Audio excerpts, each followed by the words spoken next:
Jumlah 99,2%, 0,09%, nomor 4, 4,74%. Saya ulangi sekali lagi, dan saya ucapkan selamat datang sebagai pemenang berdasarkan quick count. Ya. Jadi sekali lagi kami dari LSI Indonesia mengucapkan selamat ya, kepada Dani Pomanto dan Fatmawati Rusdi pada perhitungan quick count kami. Pasangan ini memenangkan Pilwali Kota Makassar. Ya, ini adalah hasil hitungan cepat kita dengan margin error plus minus 1%.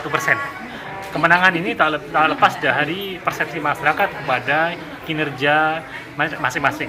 Bagaimana kinerja Dani Pomanto dianggap positif, ya, diapresiasi oleh masyarakat di Makassar.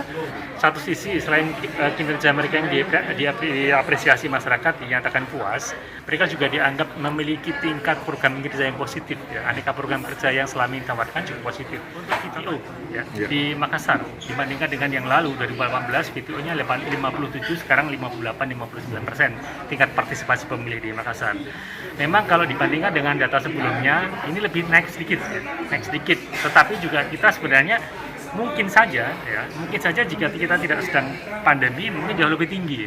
Saya duga faktornya orang menahan diri untuk datang ke TPS karena isu saat ini ya karena kita sedang pandemi dan lain-lain. Yang pertama, yang kedua, kenapa meningkat dari 57 ke 58-59% pada partisipasi pemilih di Makassar kali ini?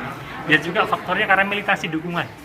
Jadi persaingan yang kuat, para militan-militan, pendukung-pendukung militan ini berbondong-bondong mengajak pemilihnya untuk datang ke TPS. Ini juga memberikan peran serta peningkatan partisipasi dibandingkan dengan 2018. Meskipun kalau teman-teman tahu semuanya, tentunya angka 59% ini tidak cukup tinggi ya, kira-kira begitu.